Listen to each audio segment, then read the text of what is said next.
রুটি, পরাটা, পাউরুটি এগুলো খাবারের সঙ্গে যদি এই রকম বাড়িতে তৈরি করা একেবারে ফ্রেশ জেলি পাওয়া যায় তাহলে কেমন হয় বলো তো? নিশ্চয়ই ভালো হয়। তো এই রকম জেলি বানাতে হলে অবশ্যই ভিডিওটি প্রথম থেকে শেষ পর্যন্ত দেখো, তাহলে বুঝতে পারবে যে আমি কিভাবে তৈরি করছি। নিজের হাতে গাছ থেকে আম নিয়ে এসে এইভাবে জেলি তৈরি করা কতটা সহজ, এই ভিডিওটা না দেখলে তোমরা বুঝতেই পারবে না। আর এত সহজ রেসিপি আর এত অল্প সময়ের মধ্যে হয় যে কেউ করে নিতে পারবে। আমি যেভাবে করছি আমার চাইতে হয়তো তোমরা আরও বেশি ভালো করতে পারবে। তো চলো, এই জেলি তৈরি করার জন্য প্রথমে কিছুটা আমের প্রয়োজন। তো এই যে আমের বাগানে ঢুকে গেছি আমি আর ঈশান। সেখানে গিয়ে দেখছি ফজলি আমের তো পাত্তাই নেই, ছোট ছোট কয়েকটা ন্যাংরা আম পেলাম। এই আমগুলো সাধারণত আমরা খাই না, ফেলে দিই। তো এই ফেলে দেওয়া আমগুলো দিয়েই কিন্তু আমি আজকে জেলিটা তৈরি করব। কারণ এত ছোট ছোট আম কেউ খেতেও চাইবে না, কিন্তু এত ছোট আমের যে একটা নিজস্ব সুগন্ধ থাকে, সেই সুগন্ধটার জন্য জেলিটা কিন্তু খুবই ভালো হয়। তো চলো, আমগুলো আমি কুড়িয়ে নিয়েছি, এবার আমার কিচেনে গিয়ে আমগুলো ছিলে নিই। আমি ভেবেছিলাম যে আম মনে হয় বেশি হবে না, একটা দুটা করে কুড়িয়েছিলাম। তো এবার সবগুলো যখন একসঙ্গে রাখলাম তো দেখো বাটিটা বেশ ভরেই গেছে। আমার মনটাও খুশি হলো, যাক অনেকটাই হয়ে গেছে, আজকের জেলিটা হয়েই যাবে। তো চলো আমগুলো একটু কাছে থেকে তোমাদের দেখাই হাতে নিয়ে, যে কতগুলো আম আছে, অথচ কত ছোট ছোট আম। তো চলো আমগুলো এখন ছিলতে হবে। তো কিচেনে যাই, গিয়ে বসে বসে আমগুলো ছিলে নিই। আবার ছিলতে অনেক সময় লেগে যাবে যেহেতু আমগুলো খুব ছোট। সবাইকে শুভ সকাল, আমার আরেকটি কুকিং ব্লগে তোমাদের সকলকে স্বাগত। আজকে আমি যে রেসিপিটি করছি সেটি খুবই সহজ সরল। আর দেখতেই পাচ্ছ এখানে আমি এনেছি আম, এই ছোট ছোট আম। এগুলো আম সাধারণত সবাই ফেলে দিই, কিন্তু এই ছোট আম দিয়ে আমি আজকে তৈরি করব খুব সুন্দর জেলি, আর যেটা বাচ্চারাও খেতে খুব পছন্দ করবে। রুটি, পাউরুটি সব কিছুর সঙ্গে খেতে ভালো লাগবে। পার্সের বাটিতে এক বাটি জল রেখেছি, কারণ আমগুলো ছিলার সঙ্গে সঙ্গেই কিন্তু জলে রাখতে হবে।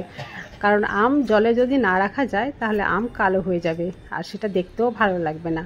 তো এইভাবে আমগুলোকে ছিলে ছিলে আমি জলে একটা একটা করে ডুবিয়ে দিচ্ছি। আর ছিলতে তো অনেকক্ষণ সময় লাগবেই, যেহেতু ছোট ছোট আম, বুঝতেই পারছো।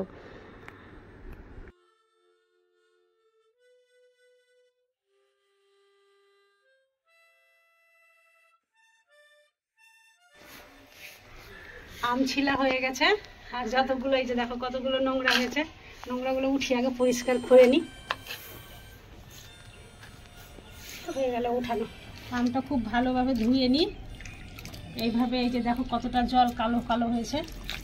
আমটা ভালোভাবে ধুয়ে এই কড়াইয়ে দিয়ে দিই। এগুলো এখন সেদ্ধ করতে হবে।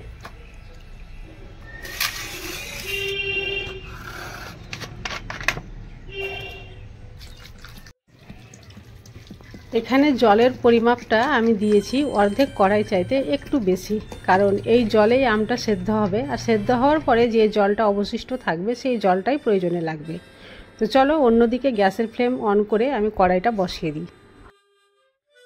আম সেদ্ধ হতে প্রায় 15 থেকে 20 মিনিট সময় লেগেই যাবে। তো অন্যদিকে আমি একটু চলো গাছে জল দিয়ে দিই। গোলাপের গাছগুলো একেবারে শুকিয়ে গেছে, দিনের যা তাপ। তো এখানেই নলকূপ রয়েছে, তো ভাবলাম যে এই ফাঁকে এইখানকার কটা গাছে আমি জলগুলো দিয়ে দিই। দেখো আমগুলো সেদ্ধ হয়ে গেছে, আমগুলো সেদ্ধ হয়ে গেছে। আর বেশি সেদ্ধ করব না, এবার এটাকে ছেঁকে নেব।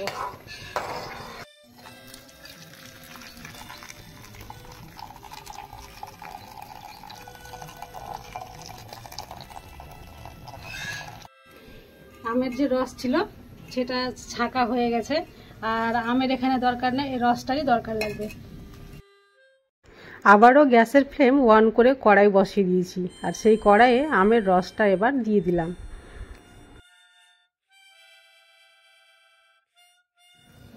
এবার নিয়ে নিয়েছি এই বাটির এক বাটি থেকে একটু কম চিনি, কারণ এটা আমের রস, আর টক তো হবেই।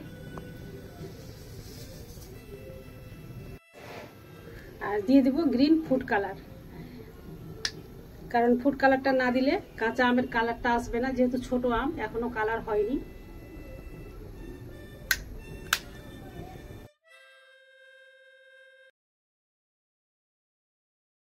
এবার গ্যাসের ফ্লেম মিডিয়াম টু লোয়ে রেখে অনবরত এইভাবে নাড়তে হবে।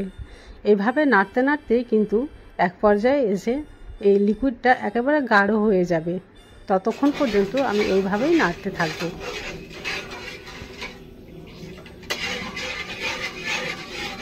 কোনোভাবেই নাড়াটা বন্ধ করা যাবে না। নাড়া বন্ধ করে দিলেই কিন্তু নিচে যে চিনি দিয়েছি চিনিটা ধরে যেতে পারে, তাই একটু কষ্ট হলেও অনবরত নাড়তেই হবে। এটা অনবরত নাড়তে হবে, আর নাড়তে নাড়তে এক পর্যায়ে দেখবে যে গাঢ় হয়ে যাবে, তখন জেলি হয়ে যাবে। এবার দেখো অনেকটাই কিন্তু ঘন হয়ে গেছে, এখনও তৈরি হয়নি জেলি, আর কিছুক্ষণ সময় লাগবে। অন্যদিকে দেখো, তোমাদের একটু কাছে থেকে দেখাই, জেলি এখন তৈরিও হয়নি, আমরা তো কেউ খাইনি, আর পিঁপড়েরা লাইন দিয়ে খাচ্ছে। দেখো কি কাণ্ড। তোমাদের সঙ্গে গল্প করতে করতে এইদিকে জেলি অলরেডি কমপ্লিট হয়েই গেছে। তো চলো একটু আঙ্গুল দিয়ে তোমাদের দেখাই। একটা তারের মতো হবে, এখানে একটা তারের প্রয়োজন আছে। দেখো এই যে এইভাবে টান দিলে দেখবে যে একটা তার হয়ে আসছে, তখনই সঙ্গে সঙ্গে গ্যাসের ফ্লেমটা বন্ধ করে দিতে হবে। এখানে একটা তার তৈরি হয়ে গিয়েছিল, তাই গ্যাসের ফ্লেমটা আমি বন্ধ করে দিয়ে এটা ঠান্ডা করার জন্য অপেক্ষা করছিলাম।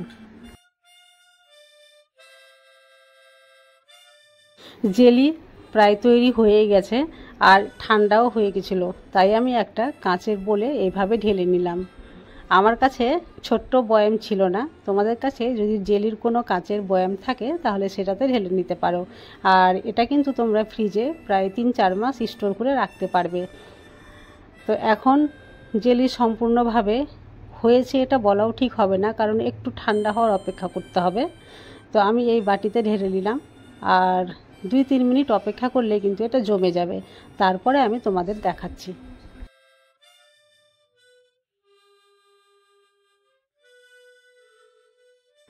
3 মিনিট পরে আমি তোমাদের দেখাচ্ছি। এবার দেখো জেলির ফাইনাল লুক কত সুন্দর হয়েছে দেখতে, দেখো।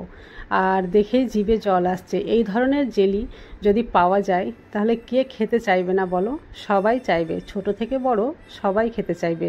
যে কোনো দিন দোকানের কেনা জেলি খায় না সেও কিন্তু এটা খাবে, কারণ এটা ছোট আমের জেলি, আর ছোট আমের একটা নিজস্ব সুগন্ধ থাকে, তোমরা নিশ্চয়ই জানো। সেই সুগন্ধটা কিন্তু এই জেলির মধ্যে অবশ্যই থাকে। তো যাই হোক, আমি এই রকম ছোট ছোট বা সহজ সরল রেসিপি প্রতিদিনই নিয়ে আসি। তো আমার ভিডিওগুলো তোমাদের কেমন লাগে কমেন্ট করে অবশ্যই জানাবে। আর আজকের ভিডিও তোমাদের যদি ভালো লেগে থাকে প্লিজ একটা লাইক করে দিও। আর এই রকম সহজ সরল রেসিপি পেতে হলে চ্যানেলটি সাবস্ক্রাইব করে পাশে থেকো। তো আজকের রেসিপি ভ্লগ আমি এখানেই শেষ করছি। দেখা হবে নেক্সট কোনো রেসিপি ভ্লগে। ততক্ষণ পর্যন্ত তোমরা সবাই ভালো থাকো।